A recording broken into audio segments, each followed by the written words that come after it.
à ce jour, le maire sortant n'a toujours pas déclaré officiellement sa candidature. Ce soir, nous avons parlé de l'actualité politique sur la ville, de tous ces travaux qui nous perturbent, qui nous fatiguent, qui n'en finissent pas de finir. Nous avons parlé de l'insécurité, comme toujours, bien entendu, puisque je suis en centre-ville, je suis bien placée pour parler de l'insécurité. C'est toujours intéressant d'avoir un autre point de vue que celui qu'on nous sert tous les jours. Voilà, donc c'est pour ça en grande partie, et puis surtout que je soutiens Valérie. Je vais être toujours au courant un peu de tout ce qui va se passer sur Tarascon. Très intéressant. Et puis bien sûr, je suis l'inconditionnel de Valérie pour les prochaines élections. Tous les mois je suis présente tous les mois. Et ce soir c'était particulièrement intéressant. Nous ferons donc une réunion, toute l'équipe, pour amender le programme que j'ai commencé à écrire.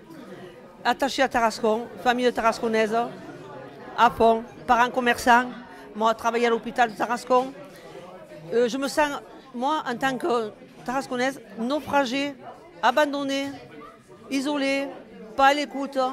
Alors vous êtes Tarasconnais de longue date? Depuis 72. Depuis 72? Oui, je suis commerçant retraité, restaurateur et depuis 40 ans, plus même, voilà. Donc vous avez vu la ville évoluer.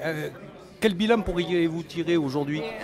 La ville a été bien, il passait un temps avec le maire Saint-Michel, qui était pas mal, Thérèse Ayot, et puis après il y a eu Reynaud, Fabre, et puis alors maintenant, voilà, c'est la décadence complète. On est arrivé en 92, on a adoré cette petite ville provençale là, qui dormait au soleil. Et puis on l'a vu se dégrader. Donc des fois on a envie de partir et d'autres fois on a envie de se battre.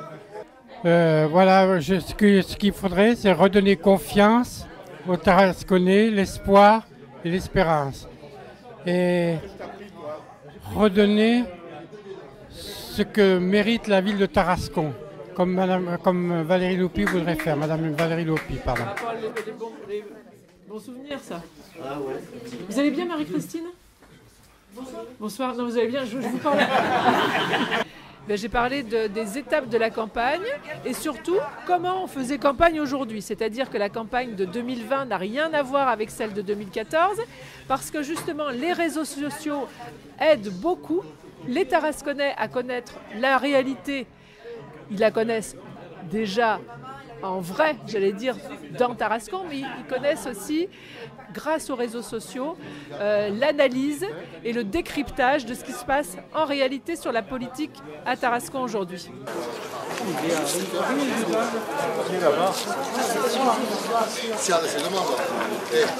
Nous sommes surtout concentrés sur Tarascon, c'est ce qui nous intéresse. Moi j'ai vécu dans la rue des Halles, place de la mairie, mes parents avaient un commerce, c'est ma cour de récréation, maintenant c'est une cour de désolation. Je me bats pour Tarascon.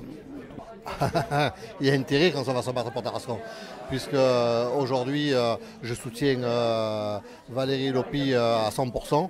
C'est uniquement pour faire remettre cette ville dans le droit chemin et dans l'ordre. Mais notre ville, il n'y a pas une fleur, il n'y a rien du tout. Tous les ronds-points c'est délabré. Il faut remettre Tarascon dans le droit chemin. Ça a été toujours mon combat à Tarascon parce que c'est la ville que j'aime. C'est la ville où j'ai passé mon enfance. C'est vrai que l'enfance, c'est important, c'est ce qui laisse le plus de souvenirs. Et de le voir comme ça maintenant, j'ai tellement envie que ça change.